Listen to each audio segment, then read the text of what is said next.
Chicas, chicos, buenos días. Comenzamos hoy una nueva lección que se titula La narración, la anécdota. La vamos a encontrar en la unidad novena en el apartado de lengua y comunicación, entre las páginas 167 y 171. Esta va a ser la última materia que vamos a ver en este curso. A partir de ahora comenzaremos un repaso general que irá de atrás hacia adelante. Empezaremos con lo que hemos visto últimamente, terminaremos con lo que vimos o con lo que visteis más bien a principio de curso. Bien, vamos a hablar de la narración y de la anécdota. La narración, lo vamos a encontrar en la página 167, consiste en contar los sucesos, los hechos, ocurridos a unos determinados personajes, que pueden ser reales o ficticios, en un lugar y en un tiempo determinados. Esto es, en toda narración vamos a encontrar, por un lado, sucesos o hechos, por otro lado, personajes, por otro lado, lugar, por otro lado, tiempo. Estos van a ser los elementos más importantes de una narración. En cuanto a los tipos de narración, tenemos que decir que son los siguientes. En primer lugar, el cuento, también llamado relato.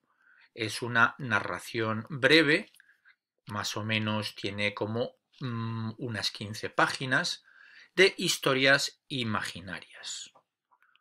En segundo lugar, la fábula, que también es una narración breve, pero en este caso está protagonizada por animales que transmiten una enseñanza de carácter moral, lo que se llama la moraleja.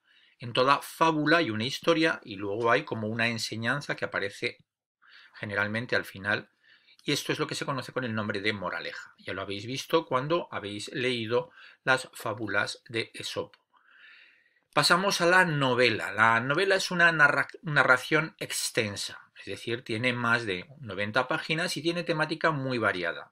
De modo y manera que podemos hablar pues de novela histórica, novela de aventuras, novela policíaca, novela de ciencia ficción, novela rosa, es decir, hay muchos tipos de novela según el tema que tocan. Por ejemplo, la novela rosa toca tema de amor o la novela negra, también llamada policíaca, está relacionada con un ambiente que tiene que ver con crímenes y con la resolución de estos crímenes. Bien, en cuanto a la leyenda, es una narración, más bien breve, transmitida de manera oral, es decir, se cuenta de voz, de viva voz, es decir, y se recogen historias de tipo popular o historias tradicionales.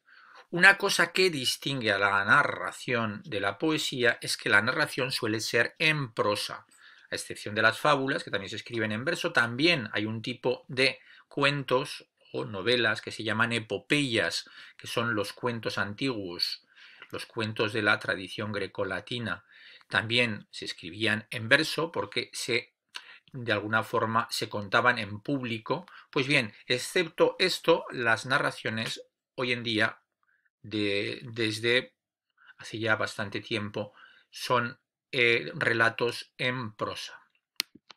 Continuamos con los elementos de la narración, pero ahora vistos pormenorizadamente. Lo vamos a encontrar en la página 168. Bien, vamos con el primer elemento, es el argumento.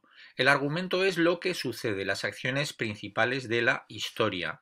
También lo podríamos llamar el guión. De alguna forma, si os pido el argumento de una obra, pues tendréis que explicarme brevemente en qué consiste la historia. Tendréis que desarrollar la historia, pero de una forma muy reducida, esencial. ¿Qué es el tema? El tema es la idea principal que quiere expresar el autor con su obra. Existe un tema, digámoslo así, principal, existen una serie de temas principales también, o sea, una serie de temas secundarios que también se llaman motivos, ¿de acuerdo? En toda narración. Finalmente tenemos personajes, espacio y tiempo. Los personajes pueden ser principales, también llamados protagonistas, o pueden ser secundarios. La persona que está narrando la historia puede presentarnos unos personajes que son como de carne y hueso, es decir, son personajes redondos, se llaman así, porque tienen perfiles, es decir, tienen profundidad, se parecen a las personas de verdad. O bien pueden ser personajes planos. Personajes planos quiere decir que son esquemáticos, que no tienen que ver con la realidad, que simplemente se trata de diseñar como un tipo o un prototipo o un arquetipo, es decir, como un personaje que representa a una colectividad. Esto es un personaje plano, frente a lo que son los personajes redondos, que son aquellos que tienen psicología, aquellos que tienen profundidad, que tienen rasgos, características morales que pues de alguna forma nos hacen pensar que son de carne y hueso. En cuanto al espacio, es el lugar en el que transcurre la historia. Es decir, pues el espacio físico puede ser una habitación, pero puede ser también una casa, puede ser una ciudad, puede ser un país, etcétera. ¿De acuerdo? Finalmente tenemos el tiempo, que es la época en la que suceden los hechos, y también la duración de los acontecimientos. Hay también varios tipos de tiempo.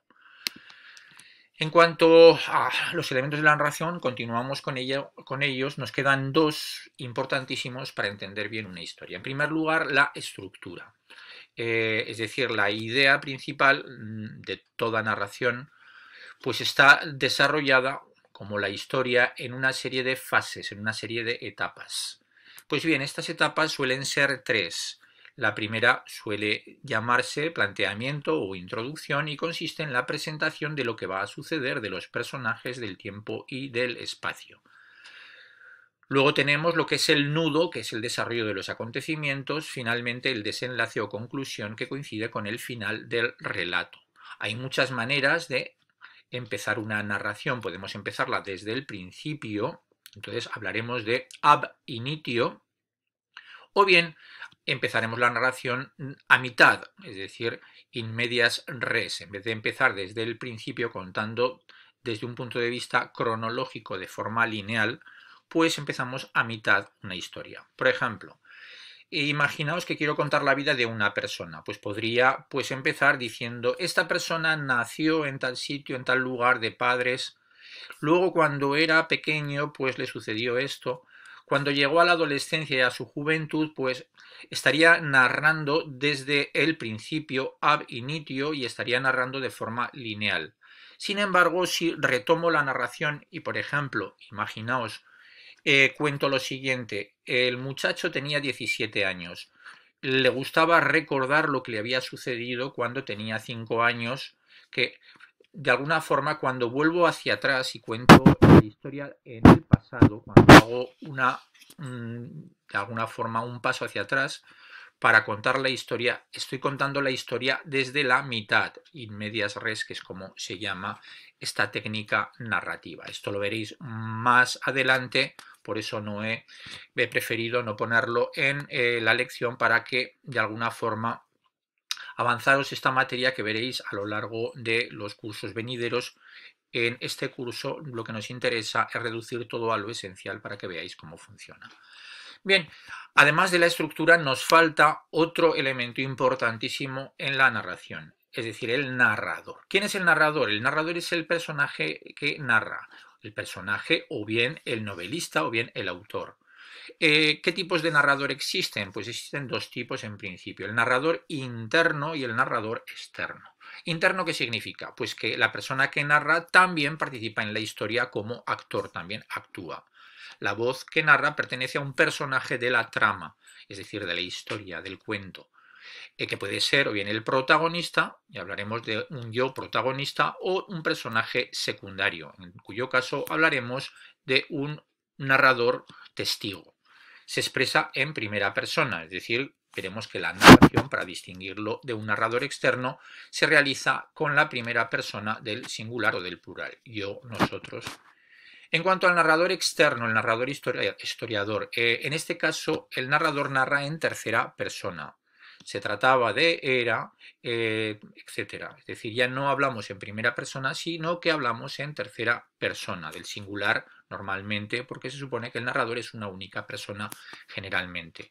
Y bien, proporciona información no accesible para el narrador interno. Es decir, puede decir lo que piensan, lo que sienten los personajes, puede hablarnos de su pasado, de sus preocupaciones, de sus temores, etc. Esa es la diferencia entre un narrador interno y un narrador externo. El narrador externo, que sabe todo acerca de todos los personajes, tiene un nombre especial, se llama narrador omnisciente. Es el tipo de narrador utilizado en las narraciones, tanto en los cuentos como en las novelas más antiguas. Hoy en día se prefiere experimentar con el punto de vista, es decir, con la perspectiva, con narradores más bien de tipo interno. Bien, esto en cuanto a la narración. ¿Qué es la anécdota? Lo tenéis en la página 168. Una anécdota, como bien sabéis, es el relato de un suceso que uno ha vivido, que ha vivido la persona que lo cuenta o que ha escuchado de boca de otra persona que ha sido testigo de los hechos que en efecto ocurrieron. ¿Qué características tiene que tener una anécdota? Pues bueno, tiene que tener interés, tenemos que atraer la atención del auditorio, es decir, de quien nos escucha, tiene que ser algo interesante. Tiene que ser clara y concisa, es decir, breve. Breve para no cansar a quien lo escucha y tampoco podemos de alguna forma distraernos con detalles. Tenemos que intentar ceñirnos, ser lo más, digámoslo así, lo más breves posibles, lo más escuetos posibles para no aburrir a las personas que nos están escuchando. Y el contenido de una anécdota puede ser de muy diverso tipo, puede ser cómico, puede ser sorprendente o incluso trágico. Cómico, sorprendente, trágico, pero siempre tiene que ser adecuado a la situación comunicativa en que se haya quien habla y quien escucha. Es decir, que si estamos recordando algo y queremos contar una anécdota referida a eso, tendrá que tener una relación, porque si no tiene relación, pues la anécdota resultaría absurda y todo su interés pues quedaría sin ningún tipo de valor. Bien, para retener los contenidos, como de costumbre, vamos a hacer como ejercicios. El primer día, porque vamos a dividir la lección en 2 días, el primer día, digo, vamos a hacer los ejercicios 1, 2 y 3 que corresponden o que están en la página 168. Para el primero buscaréis en internet ejemplos de cuentos, de fábulas, de novelas, de leyendas y anotaréis los títulos.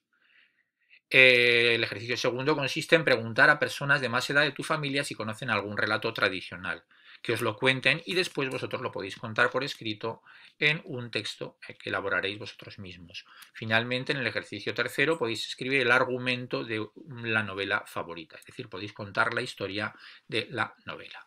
Bien, por hoy dejamos el ejercicio del día 2. El ejercicio del día 2 consistirá en que hagáis los ejercicios 7, 8, 9 y 10 que vais a encontrar en la página, entre las páginas 170 y 171, y en el que pues de alguna forma podréis practicar con los diferentes elementos de la narración. Todos los ejercicios los corregiremos en nuestros encuentros en Meet, ¿de acuerdo? Es decir, y también si tenéis algún tipo de duda podéis consultarla en cualquier momento en el aula virtual o en nuestro encuentro en Meet, en nuestro próximo encuentro, cuando gustéis. Muy bien, que tengáis un buen día.